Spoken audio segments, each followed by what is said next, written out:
जय विष्णुपाद परमहंस परिव्राजकाचार्य अष्टोत्तर शत Shri Shrimad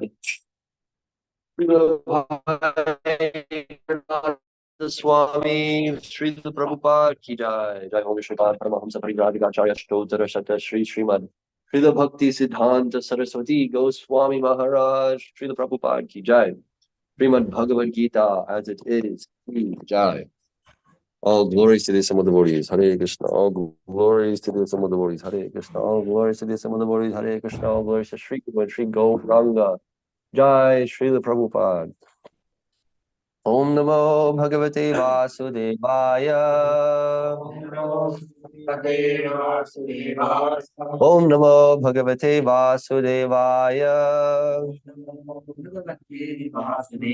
Om Namo Bhagavate Vasudevaya.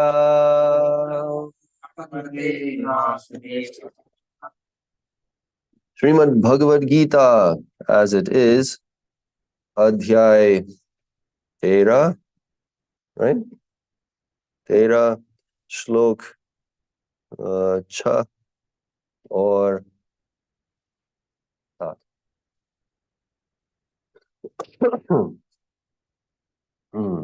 Mahabhutanya Hankaro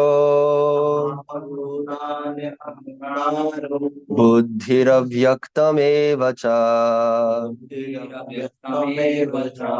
Indriyani Dashaikam cha Panchachendriya Gocharaha Ichha dvesha sukham dukham Sanghataschetana dhritihi Etat kshetram samasena Savikaram udahritam. Translation by Srila Prabhupada. The five great elements, false ego, intelligence, the unmanifested, the 10 senses, and the mind, the five sense objects, desire, hatred, happiness, distress, the aggregate, the life symptoms, and the convictions, all these are considered, in summary, to be the field of activities and its interactions. Purport. From all the authoritative statements of the great sages, the Vedic hymns and the aphorisms of the Vedanta Sutra, the components of this world can be understood as follows. First, there are earth, water, fire, air, and ether. These are the five great elements, Mahabhuta. When there are false ego, intelligence, and the unmanifested stage of the three modes of nature. Then there are the false ego, intelligence, and the unmanifested stage of the three modes of nature. Then there are five senses for acquiring knowledge: the eyes, ears, nose, tongue, and skin. Then five working senses: voice, legs, hands, anus, and genitals. Then above the senses, there is the mind, which is within and which can be called the sense within. Therefore, including the mind, there are 11 senses altogether. Then there are the five objects of the senses: smell, taste, form, touch, and sound. Now, the aggregate of these 24 elements is called the field of activity. If one makes an analytical study of these 24 subjects, then he can very well understand the field of activity. Then there are desire, hatred, happiness, and distress, which are interactions representations of the five great elements in the gross body. The living symptoms represented by consciousness and convictions are the manifestation of the subtle body, mind, ego, and intelligence. These subtle elements are included within the field of activities. The five great elements are a gross representation of the false ego, which in turn represents the primal stage of false ego, technically called the materialistic conception, or tamasa buddhi, intelligence and ignorance. This further represents the unmanifested stage of the three modes of material nature. The unmanifested modes of material nature are called pradhana. One who desires to know the 24 elements in detail, along with their interactions, should study the philosophy in more detail. In Bhagavad Gita, a summary only is given. The body is the representation of all of these factors. And there are changes of the body, which are 6 in number. The body is born, it grows, it stays, it produces byproducts, then it begins to decay, and at the last stage, it vanishes. Therefore, the field is a non-permanent material thing. However, the kshetrajna, the knower of the field, its proprietor, is different. Om Jnanatimirandhasya Jnananjana Shalakaya Chakshurumilitamena Tasmai Shri Gurave Namaha. Nama Om Vishnupadaya Krishna Prishtaya Bhutale Srimate Bhakti Vikas Swamin Niti Namane. Nama Om Vishnupadaya Krishna Prishtaya Bhutale Srimate Bhakti Vedanta Swamin Niti Namane. Namaste Saraswate Devi Gauravani Pracharine Nirvishesha Shunyavadi Paschatya Shatarine.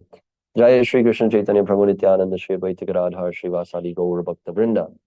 Hare Krishna, Krishna Krishna, Hare Hare, Hare Rama, Rama Rama, Hare Hare. So, these two verses is Krishna further elaborating on the kshetra, specifically the kshetra, which is the field of activity. And this is his first answer to the questions posed by Arjuna in the beginning of the chapter.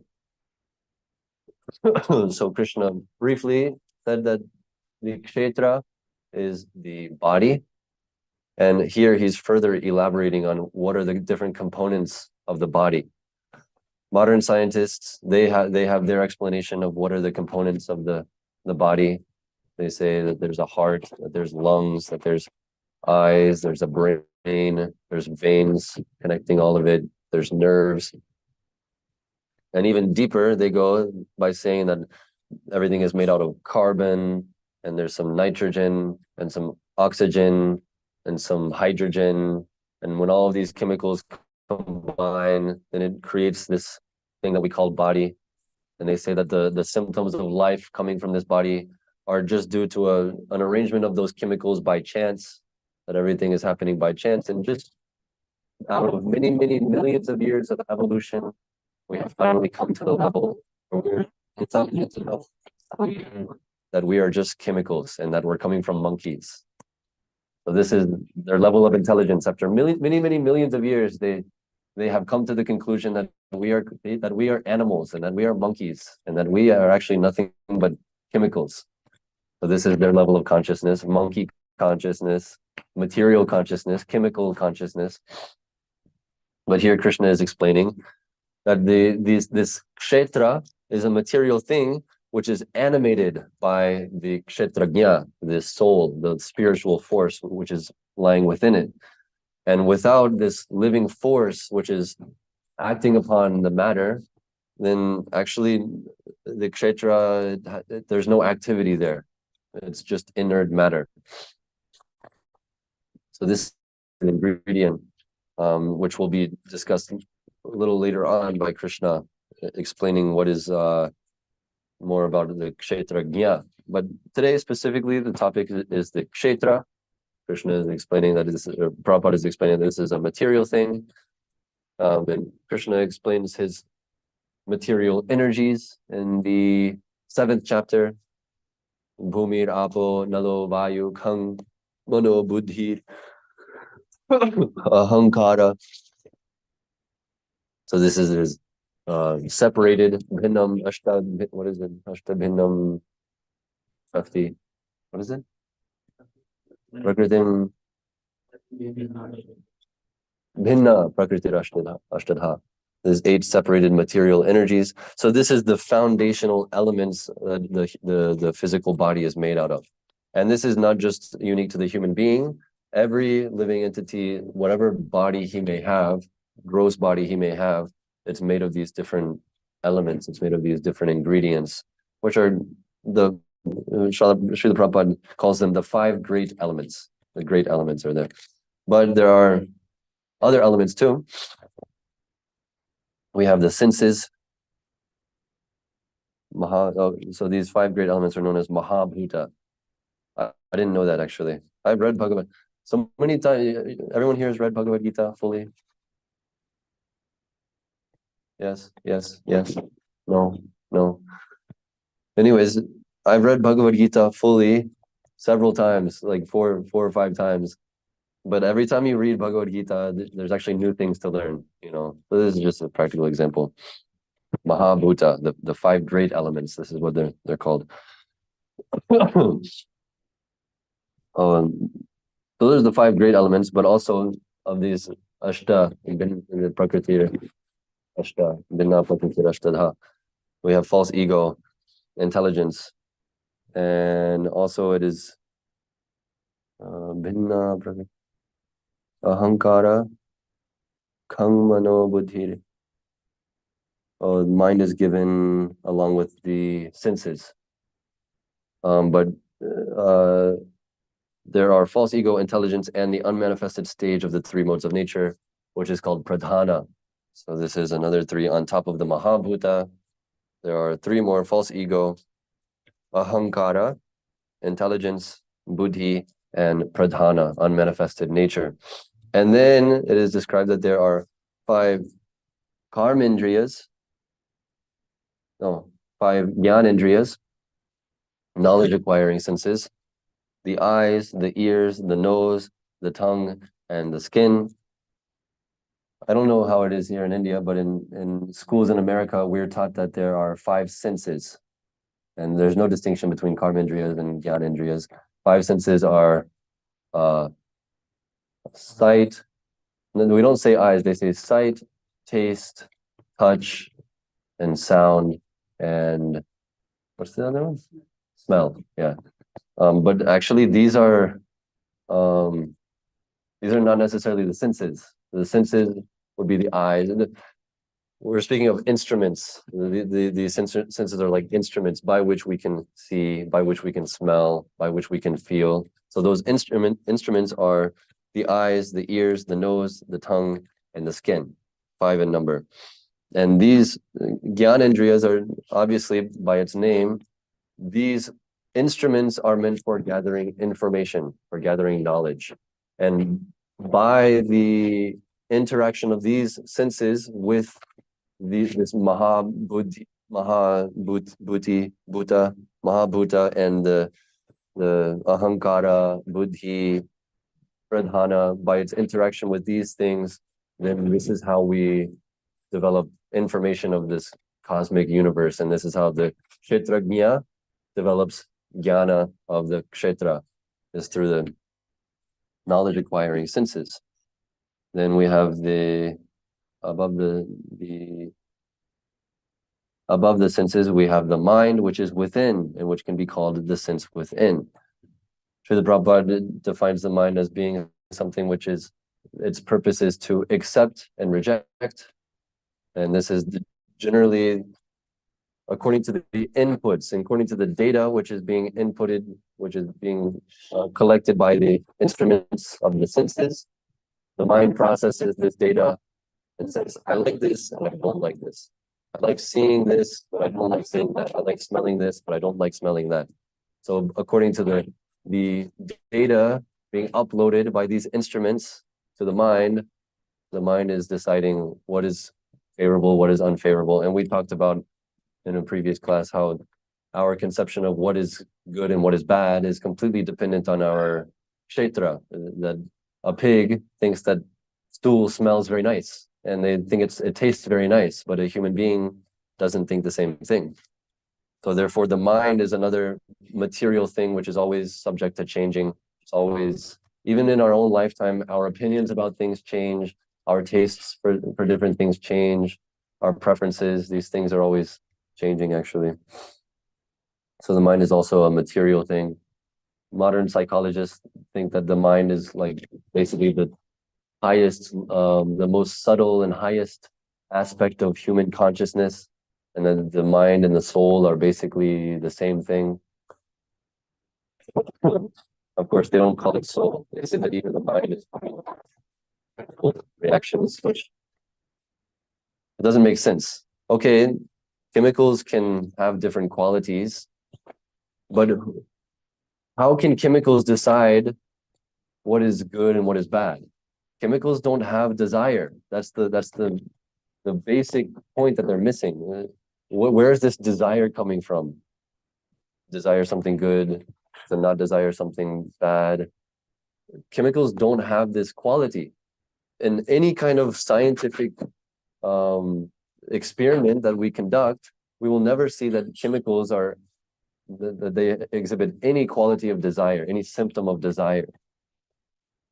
Even the mind being made of matter, the desire to actually enjoy, the principle by which the mind is accepting and rejecting, that is not actually caused by the mind itself. Even the mind is under something, which will be later discussed. So there are 11 senses altogether. We skipped the karmendriyas, the 5 working senses. The voice, the legs, the hands, the anus, and the genitals. So these working senses are how we perform activities. Based on the information we get from the Gyanendriyas, processed by the mind, then the mind engages the karmendriyas in different work. Okay, we by our eyes, we see something which is very pleasing. The mind says this is very pleasing. So then it engages the, or I guess this is a, what's a good example? Let's say that there's something which smells very nice or tastes very nice. The mind accepts this as tasting very nice, and then it engages the hands in going and grabbing these things and eating it or something like this, or engaging the legs and walking over to go and experience more of this pleasure, this sense pleasure of seeing something nice, hearing something nice, smelling something nice. So in this way, the karmendriyas assist in our sense gratification, and they help us get more input in our gyanendriyas, which is very pleasing for the mind.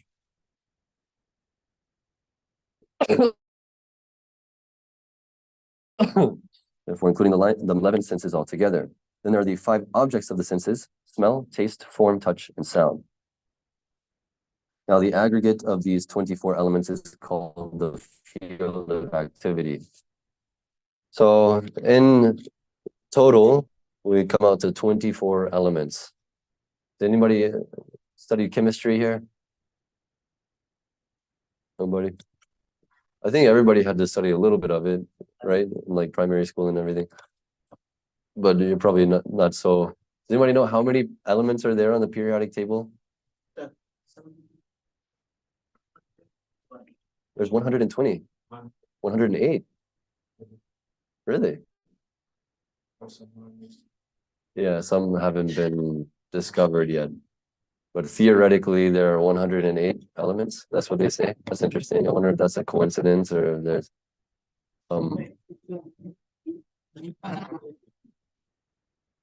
it could be. Anyways, there's so many elements that is given there. Here, Krishna has condensed it into 24. That the earth element, okay, within earth there is variety. You might have some nitrogen, some carbon, so many different things would be there within the earth. And we call these elements, but Krishna calls the whole earth as an element in itself. So that we can understand like this. And Srila Prabhupada even says that if one wants to desire these 20, if one desires to know these 24 elements in detail, they can study this philosophy in more detail, but this is only a summary given by Krishna here. So if you're really interested and you really want to understand the kshetra and you really want to be the kshetrajna, then you can try to understand how all these different elements are working. And there are different philosophies for this, like this Sankhya philosophy. Sankhya means counting, right? Sankhya. What is it?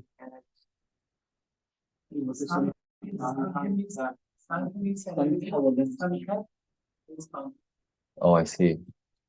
Sankhya means what? Yes. And what was the other thing you said? Analysis. And Sankhya means counting. Oh, I see. It's connected, same root, probably. Analyzing.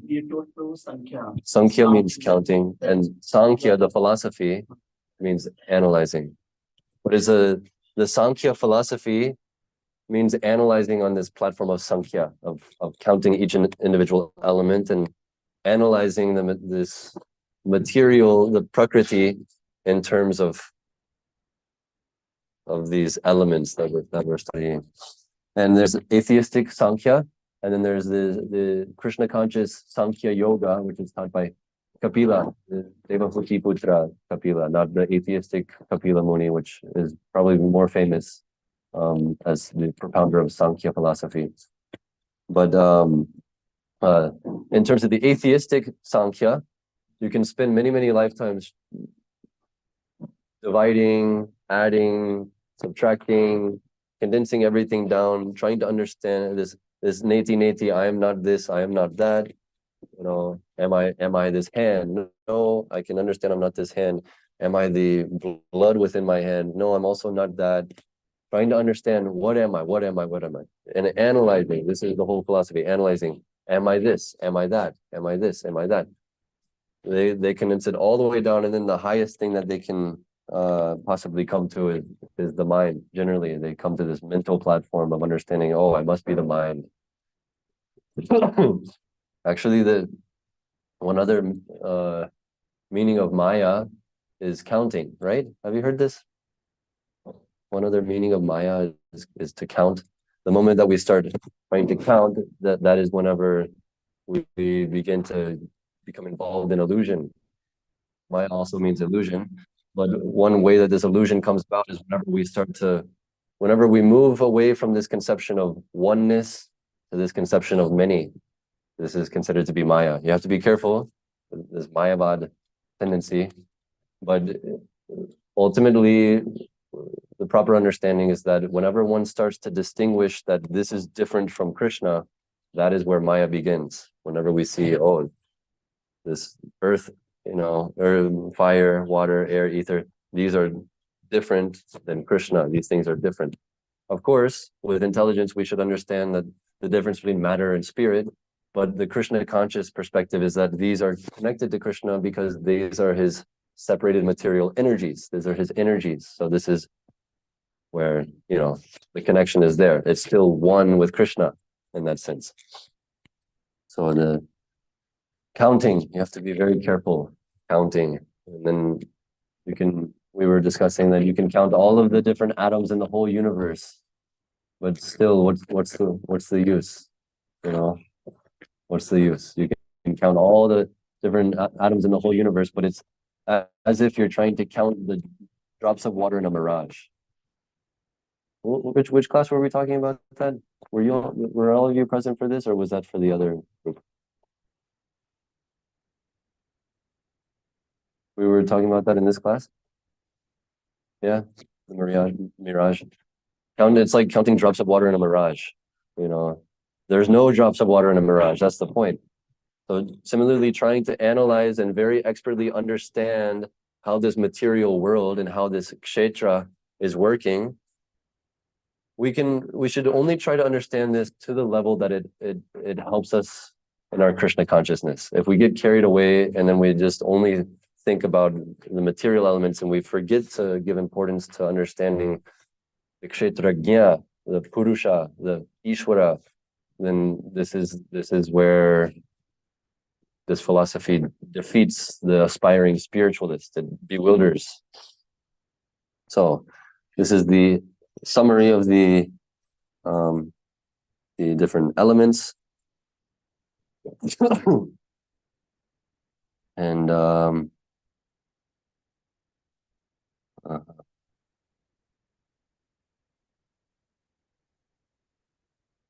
so then we're talking about the false ego, technically called the materialistic conception or tamasa buddhi, intelligence and ignorance.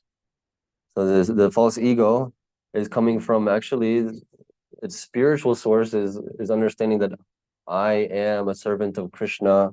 I am this person. Each and every one of us has an eternal relationship with Krishna. And in the spiritual world, all of the devotees there, they are completely in the bodily concept of life, except their body is spiritual. So it's not Maya for them to think that I am my body. I am the son of this person. I am the friend of this person. Ultimately, they're all thinking, I am the servant of Krishna. This is proper ego.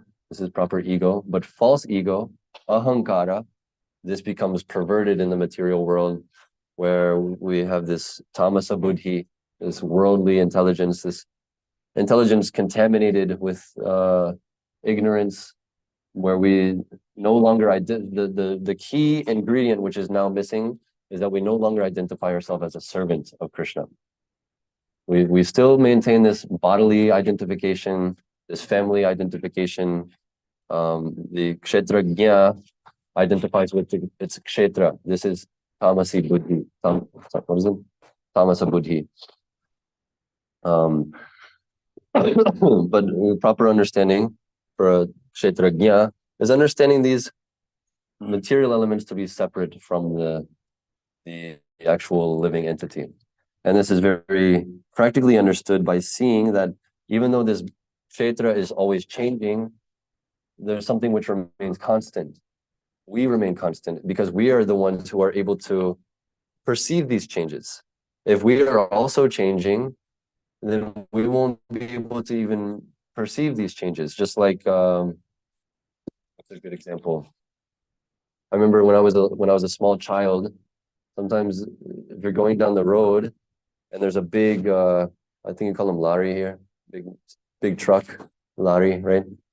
Right beside the car window, you're in the car window, you look beside, if you're going the same exact speed, it looks like you're not moving and it looks like he's not moving, but actually both of you are moving.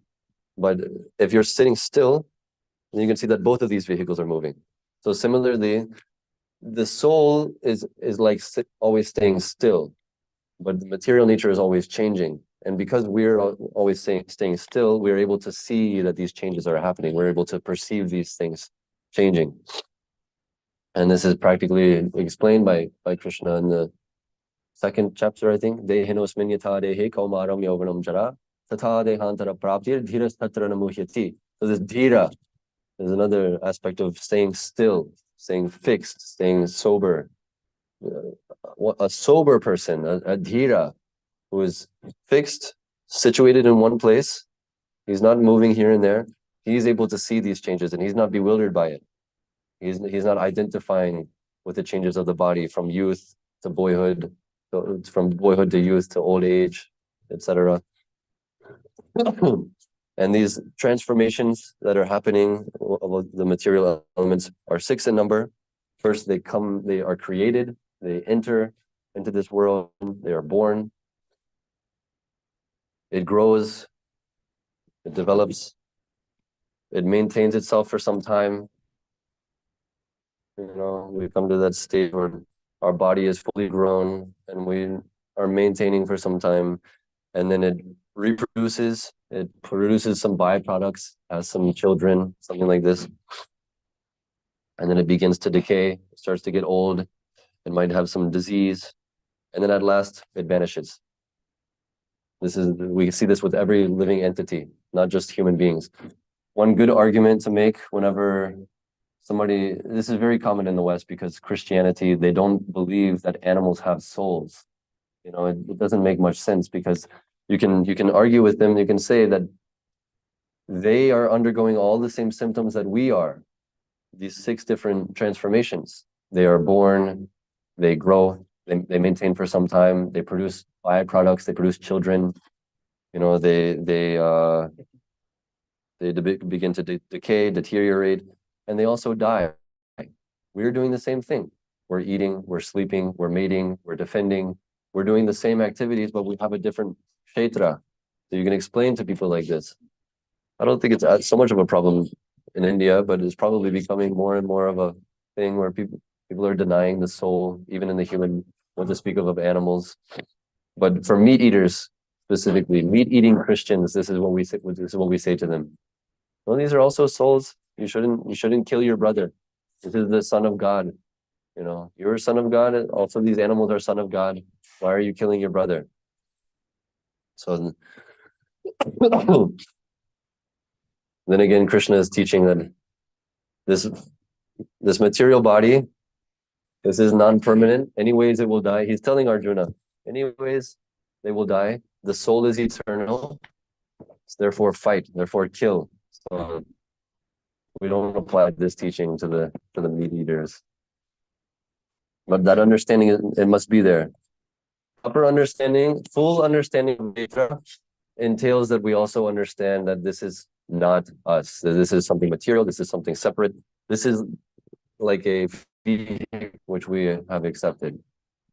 And the Kshetrajna is like an expert driver of the vehicle. You don't necessarily have to know how your car is operating in order to drive it. In order to be an expert car driver, you don't have to understand how the engine is working. Prabhupada is explaining that if you desire to know how the engine is working, then you can make a separate study for this. You can read many books about it. You can go to specific schools of philosophy where we're discussing the different components of the motor and the exhaust and the electronics and everything, all the different aspects of the car. But it's not necessary in order to be very expert at driving the car and to know all of the different features of the car, how to use the radio, how to adjust the mirrors, how to properly use the kshetra. So similarly, we don't need to make such an endeavor to understand the details of how this body is working, but we should be able to very expertly use this body for the purpose of self-realization. What is this verse that Krishna? Human form of life is very rare, and although temporary, idam bahusambhavante manusham arthadam anityam apihadhiraha tornam yateta napathed anumritya yavan nishreyasaya vishaya kalu sarvatasya. That although this human form of life is temporary, it's very rarely achieved, this body can be used for the purpose of attaining the highest destination, for performing Krishna consciousness, which is not available in the animalistic species of life. So we're given a very suitable vehicle. It's also explained that this body is like a ship that can cross the ocean of material nescience, and that the guru is like the captain of that ship, and that the winds, the sails are like the Vedic knowledge. The guru is operating the sails, and the breeze is the fable, is like the blessings of Krishna, basically. With all these different components there, us as a passenger of the ship can very easily cross over the ocean of samsara dala. So this is the proper use of this kshetra, and this is the proper position of the kshetrajna. Very technical. Sorry, I didn't leave any time. But if anyone has any short points or questions, you take something. In the Swargaloka, our teachings are not there now. This is for days. There is only birth and yeah, that's what I've heard. Yes.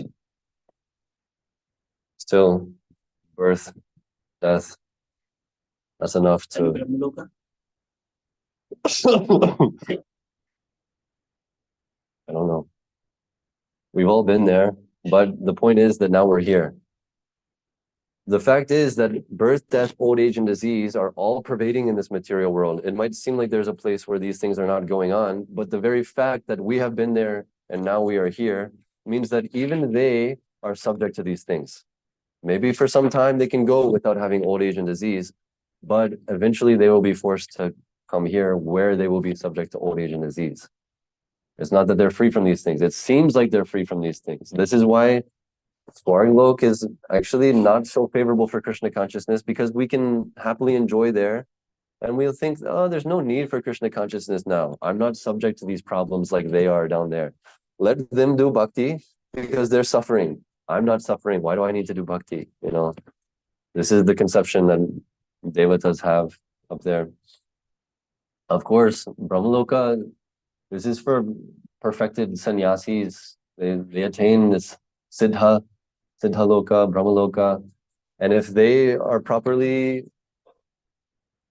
engaged in activities there under the guidance of Brahmaji, who is a pure devotee, who is the founder of our sampradaya, then they can also go back to Godhead after many, many, many millions of years, thousands and millions of years. But Krishna consciousness can be accomplished in just one short lifetime in the human form of life. We don't need to waste so much time up there. You had something, Prabhu?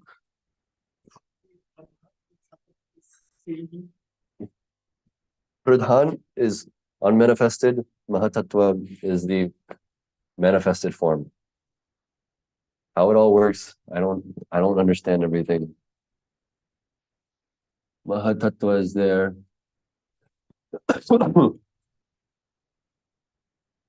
I've heard that oh Krishna.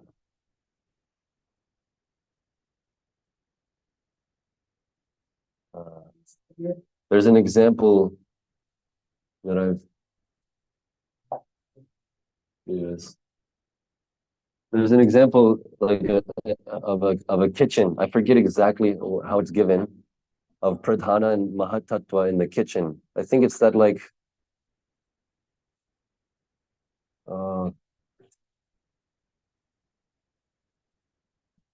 Pradhana is like when the kitchen is there, all the ingredients are there. Mahatattva is when you gather all the ingredients and you put them into, let's say you're making a cake or something. Pradhana is when all the ingredients they're there. Mahatattva is when you combine all these ingredients, and then material world comes whenever you bake it and it becomes a cake, you know, like this. Very subtle science. I can't claim to understand it. Maybe it is given later unmanifested modes of material. Yes. Yes. Specifically this unmanifested aspect. That's as far as I know. On the other hand, Mahatattva is the manifest version of this. But still with Mahatattva, it's like the ingredients are there, but they haven't acted yet. Like the ingredients of the cake have entered the pan that you're cooking the cake in, but the active principle is whenever you put it in the oven, and that's when the gunas start to react with each other, and that creates variety like this, you know, like that. Very complicated stuff. Anything else? We can finish there.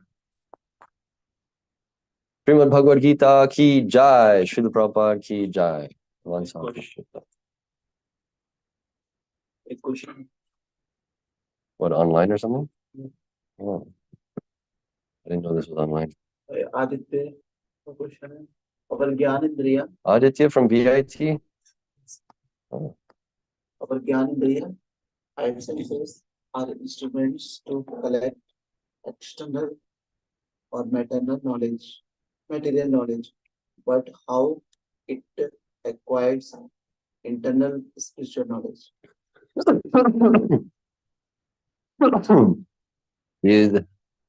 The gross senses are not actually needed for advancement in Krishna consciousness. Like one time Prabhupada was asked, what if somebody is deaf and they can't hear the Maha Mantra? Of course, they're very unfortunate because they're deaf. And because of this, they lose the opportunity for so many ways that they can make advancement in spiritual life. But spiritual sound vibration is not dependent on material ears. We have spiritual ears. We have these material senses are manifested from their real spiritual senses, which are eternally a part of the living entity. It's not that we have material senses now and then later we'll have spiritual senses. Actually, we always have these spiritual senses. Right now, they're being perverted in the form of these gross material senses. But in their purified state, they're spiritual. So if senses are being used for only acting on the spiritual platform, it's like iron and fire. This Prabhupada gives the example so many times that the iron it has the same quality as fire. Similarly, if we're always hearing about Krishna, our ears then take the quality of spiritual senses, of the spiritual ears.